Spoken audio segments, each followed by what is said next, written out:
Hello and welcome back to A Better World.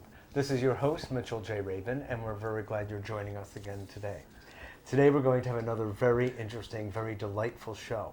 We have with us the author of this book, Tantra, The Art of Conscious Loving, Charles Muir. Charles has been around the world many a time, exploring the domains and teaching about the domains of those things that are so deep and valuable to us. The art of love, the nature of sex, the joy of pleasure, and how to unite these together in one merging yoga. And he's very well known as the godfather of Tantra. And we're very pleased to have him with us today to talk about the fine points of this art and actually how all of our lives can be touched deeply and enriched by the knowledge that he has been spreading through his workshops over the course of actually at this point decades. Good to have you, Grandpa Charles. Tantra, right here. Grandpa Tantra, right. Acting like a puer, like a young boy. So you're proof of its efficacy. Well, Tantra keeps you young. It's dealing with the creative energy rather than squandering all your creative energy. It teaches some methods to recharge that energy, recharge the sexual center and psyche. So let's start at the beginning, Charles, and that would be to say, define Tantra. Tantra's made up of two words from the ancient Sanskrit language, Tantra, expansive weaving. And then there's the third word, yoga. A lot of people teach Tantra, but they don't teach Tantra yoga. So an expansive weaving of the male energy with the female, and that really transcends gender, since it's about love, not sex. A weaving together of the two individual energies to co-create a third energy, and that's called the quintessence, the elixir of life, which is the fuel of enlightenment. Quintessence would actually be the fifth energy. So there are a few in there in between, right? Okay. But no, I'm just playing with you, but I understand. What you're talking about is a synergy between the male principle and the female principle, yes, basically. And an coming actual together. Third energy, which could be our Yes. relationship, but it's actually the fuel that brings on awakening and enlightenment. So it's the skills, and it was taught in ancient India both as an exoteric and esoteric learning. Mm-hmm. The exoteric, here's how to make love to another, here's how to have harmony in the bedroom, here's how to go beyond chemistry into the world of alchemy. Yes. And the esoteric was lesser known, having to do with the process of enlightenment, the understanding of the energy body, the chakras, and the awakening of the kundalini, the spirit that's holy in all of us. So through the dance of the two energy fields, yes, you end up creating a third, which also has the elixir that you referred to that can well up inside the individuals through the use of the vehicle of sex and of conscious love-making, sex. Of conscious sex. Yeah, sex is sex, and conscious loving is a skill that you learn and gradually master, where it becomes very easy to join with another, where it becomes very easy to concentrate and allow your body to be an instrument of love. Sure. Well, we all learn whatever we learn about sex from so many ignoble places. We just happen to learn what we learn on the street, in our classes, from our parents, from, whisperings among children, what have you. And then we ripen, and then we, if we're fortunate, come to you and learn another level, like graduate school of love. Well, we go in. What is it that you are teaching people to make the process conscious? Excuse me. Yeah, we go into love not really educated. We go into sex not really educated, and often wound each other. Yeah. So by the time So true. By the time you get a little bit older, you're not so open. If you've been divorced twice and lost a lot of money, or had your heart broken, or were cheated on, you want to get it right next time. Exactly. And it often causes us to close our heart, mind, or genitals down.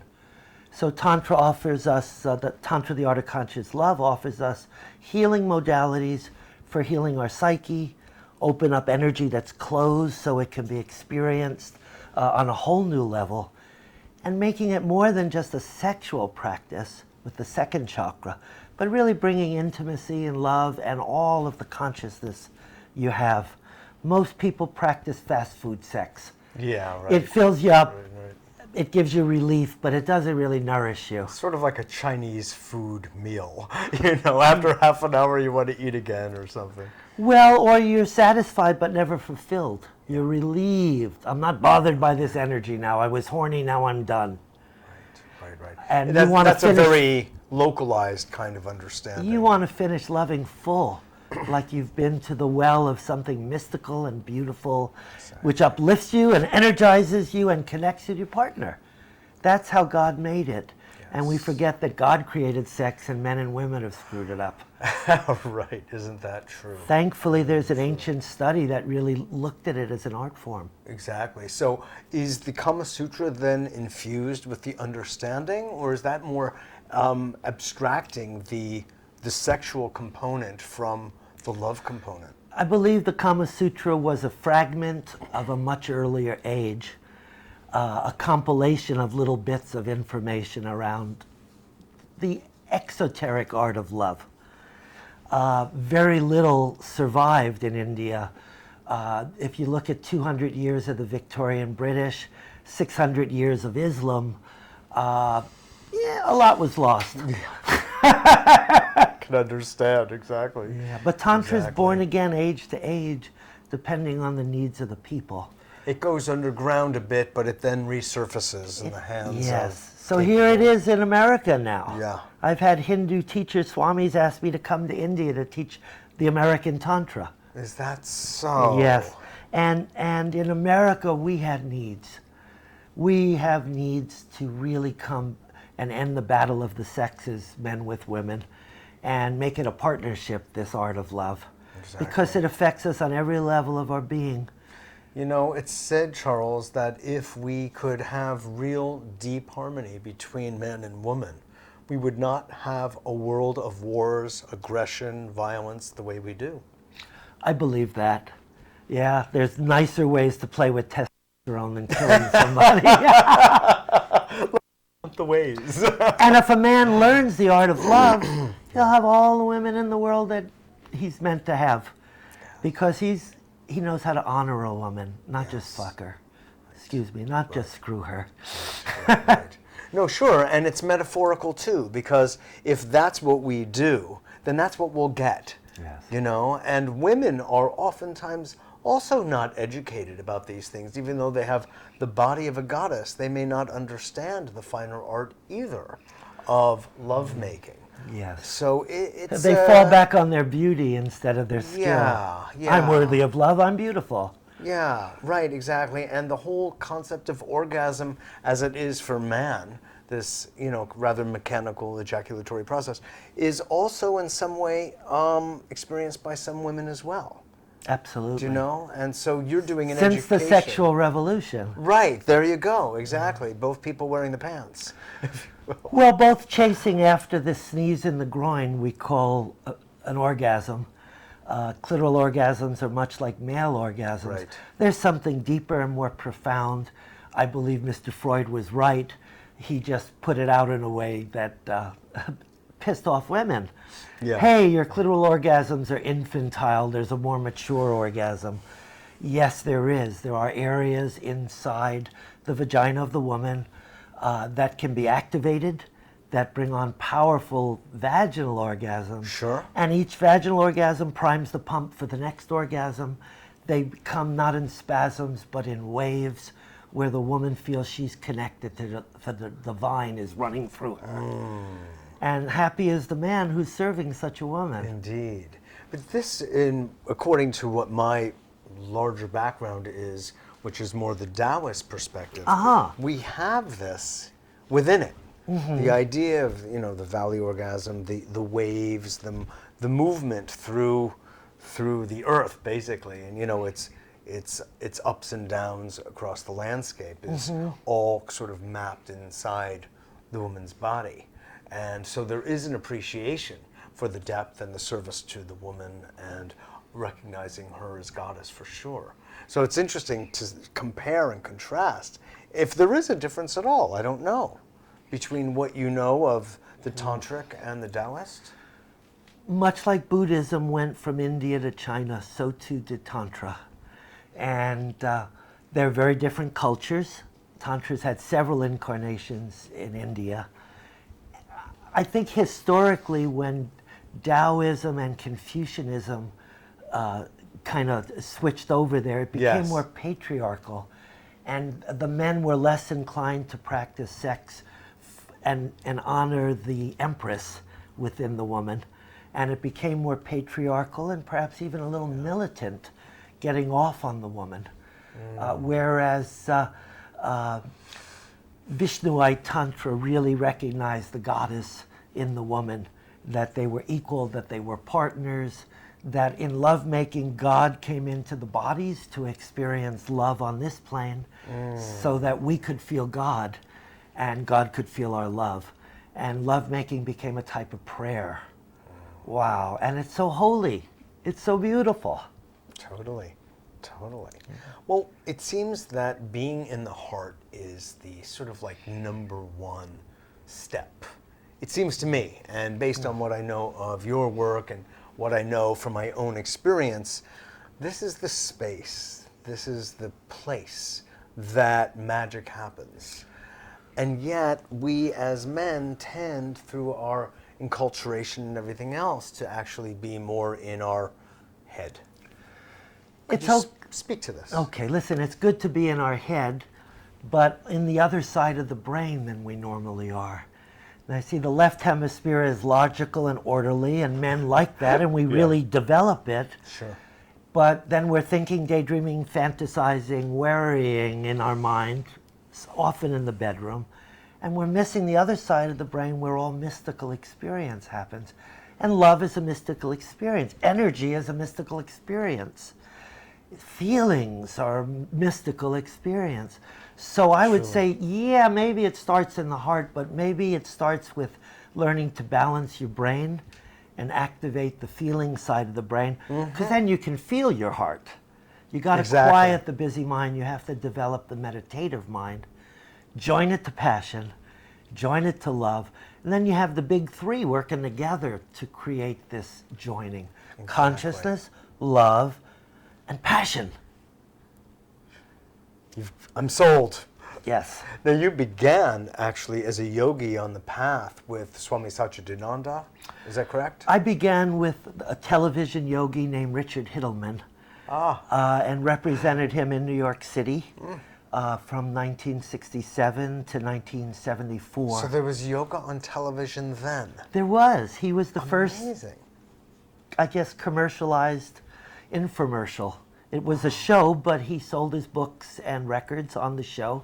He traded for commercial time. And he was on Channel 5 here on New York for years. So that was the beginning, and then it went into integral yoga from there? I trained on your own with path? Hittleman, and I trained at the Integral Yoga and Shivananda Ashram, which was on 77th Street, 2nd Avenue. And I left all that in, the end of 73, I won first prize in the lottery and ran off to California to be with my teacher, Richard Hittleman, who was a Russian Jew bridging yoga and bringing it to the world. Isn't that interesting? Yeah. Russia in between East and West is a kind of a perfect matching.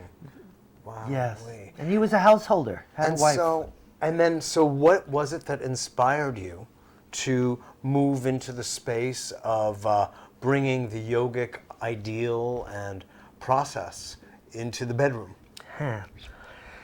Well, my first teacher about sex was a tough kid in the New York City street gang named Johnny Patinella.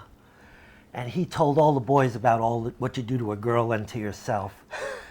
And every time I'd find myself in a bedroom in my late 20s in a sexual situation, it was like Dr. Jekyll and Mr. Hyde. The consciousness of Johnny Patinella would creep out. This kind of sleaze bucket who didn't at all represent the yogi I had become and was recognized and taught for the city and was well respected. And I realized I had to learn the yoga of love, how to bring centered mind and energy that you learn about in white Tantra or Hatha Yoga into the bedroom, how to create a union of the male-female with another, whereas white Tantra, Hatha Yoga deals with the male-female energies within. So I was lucky. I ran into a couple of very conscious females who knew Tantra and kind of initiated me and got me from being an uptight New York yogi and made me take a look at. An uptight New York yogi, Well, that's not a common idea in the first place, but anyway, I understand. Yeah, and they led you on the path and taught you. So how did you learn about the vaginal anatomy as you did? Is it from them that you learned about the G-spot? And well, it wasn't and called the other G-spot areas? when I learned about it. It was, if you'll press me here while you do this. That was way back before I left New York, 1970, 71. Right. This far out lady just took you under I her... tried it on everyone. Yeah. Before that, when I was a young yogi at 18, my yoga teacher, who was 36, who's still here in the city, said, I'm going to take you home and seduce you someday. And I said, tonight?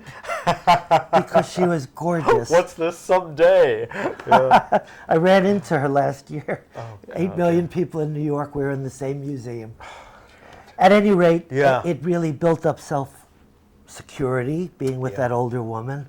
Sure. But I ran into a lady named Tara Amrita who studied Tantra and presented me with these ideas and then gave me an experience of sexual healing. I was kind of burned out. My wife had had breast cancer, melanoma, and it was really hellish 2 years of bringing her back to wholeness. Wow. And I ran into this lady and, oh my God, everything I'm experiencing in my yoga practice is right here in the bedroom. So these two really came together. It's I mean, practice. as they should never have been separated, but indeed, you know, life and you know, the mundane side of life, the secularized, you know, takes the sacred out of actually all aspects of our lives until we reintroduce it. You know? I needed to learn this, and into my life came. They say when the teacher's ready, the students will appear, or when the students are ready, the teacher will appear. Exactly. It's both. Here was my grad course, and into my life came 5 women, you know, without seeking any of them. Exactly. And then it was graduate work time. Right there. So what did you learn? What is it that our audience could benefit from hearing you speak about what is missing in the ordinary love between man and woman and their sexual relationship? What is it that we can introduce from what you know? Well, I would say that the key thing is that we're teammates in this, and we're not born naturally good at it. And maybe it's a good idea to educate yourself in ways to bring that which seems to be real different, men and women and their needs and emotions, and how to bring harmony between those energies that are often disharmonic. And those are practices. If you practice the techniques of more love and more harmony, what do you think you're going to get? More love and harmony. Exactly so. So it's a matter of love is important. Let's not save it for the last thing at night. Let's maybe start the day in harmony and love. Not a 5-minute quickie, but a practice. So that we're off on the subway smiling and full inside and we're creative. We can't wait to get back together at night. Yes, yes, yes. And for men, it's a matter of learning how to awaken the Shakti, the spiritual sexual energy in the woman. And knowing that before you can get to her Shakti activation, you have to speak to her heart and her feelings and meet her on that level. It's also necessary for men to know that their own energy is limited. It's available most of the time, but we've become addicted to squirting it out of us.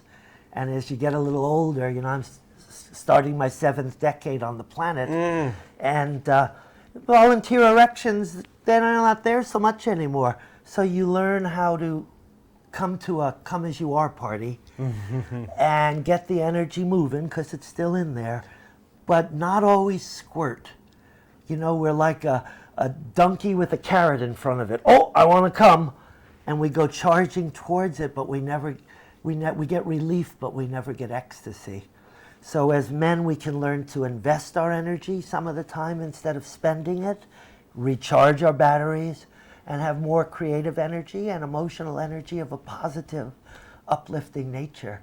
So what you're saying, that you're making a distinction, Charles, between ejaculation and orgasm, or let's just say even sexual pleasure.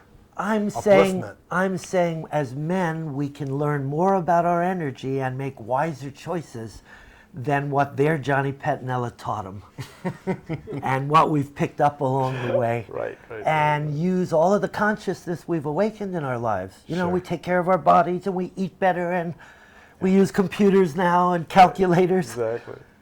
In the bedroom, there are more important places to go to than coming each time we're sexual. Yes. Because we really are going when we think we're coming. Right up to the moment of ejaculating, that woman we're making love to is the most important being on the planet. After we ejaculate, not so much. Isn't that interesting? Yeah, isn't it? What's that about? Our energy comes from all the chakras to go out our second chakra to create life. And when we squirt, when we lose that life force, all of the chakras kind of have to, circuit breaker, we need to recharge. And so consciousness going, communication going. Brain, nervous system. I love you, honey. Second chakra going. I'm out of here. I need to recharge. Right. Now, when we're young, not so much. We can ejaculate and ejaculate again. But as you get older, you decide, hey, what did the masters say to do with this energy? Why do all the systems of yoga say conserve this energy? Why does Tantra say, hey, if you're going to be sexual, here's a way to increase it, rather than just save it? In the Taoist way, there is this idea of circulation of the qi that would be going out, expressed outward to express it or impress it inward. And use it because the whole purpose really is the expansion of consciousness and the awakening of the brain and the whole nervous system as best we can, of using that energy that is so powerful. It is the power that makes life. Yes. For that purpose. Is there a parallel in the Tantra? Absolutely.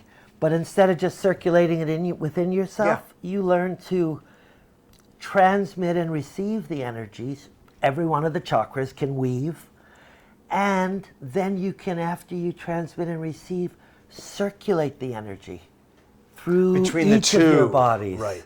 And that's where the weave of oneness comes, and that's where harmony comes. The real practice of Tantra. Yeah. So the important thing is if men learn the art, they can open a woman to this limitless source of their own energy. And once the women are awake, they love their energy. They love making love and moving their energy. It's not a fight as to who owns the yoni, the vagina. Yes. Yeah?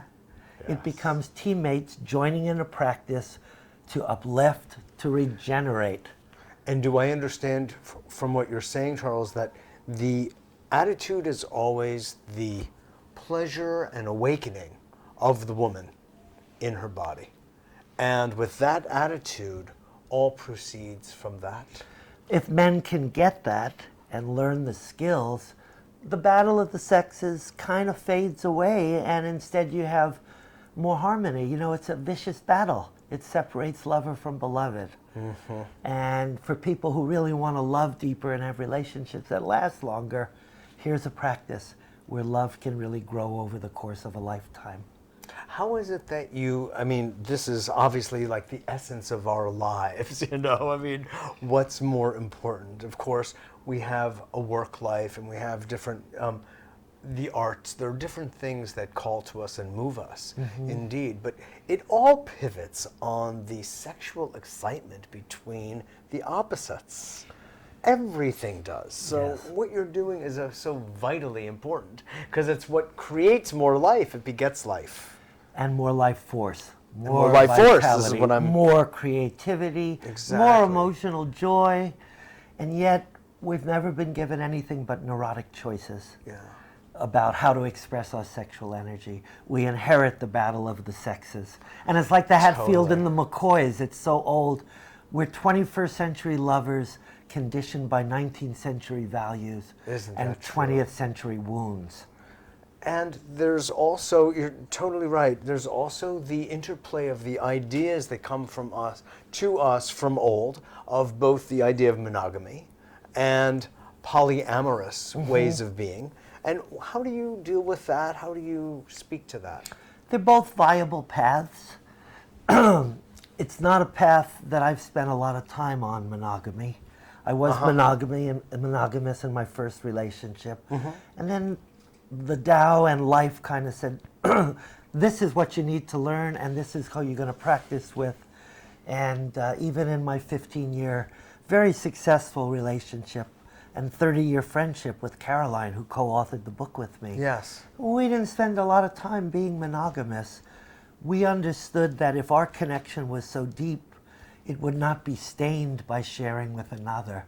And we were often sent projects of women that needed healing or awakening. And we spoke openly about that. We stay connected because all the practices we did for all the years. We meet each other in Denver to teach a seminar. We haven't seen each other for a month. We're in the same bed, the same bedroom. We reharmonize. We go out there and knock everybody's socks off. How can you guys be this connected when you're divorced? That had to do with our path. Yeah. Friendship is a higher realm than marriage. Marriage was a legal thing, who owns what. Yeah. So we kept the love, and we have happily even after. God, that is beautiful. So monogamy is viable, but sometimes love shows up, and you got to learn how to handle it. Yes, exactly. I don't recommend for people that they be polyamorous. It can cause a lot of chaos in one's life. Yeah. But if it's in your life, you need to learn how to relate. And if you can't relate with one woman, there's no way you're going to be able to relate with two women. On that note, I will be coming to your class as soon as I can. I'm so glad. Thank you Blessings, so brother. much for your good Yeah. work and the gift you are to this beautiful planet. Thank you. Absolutely. Wow, Charles Muir, author of this book. And what a way to live, consciously and lovingly, with sexual pleasure teeming throughout the universe. Thanks so much for joining us. This is Mitchell J. Rabin for A Better World.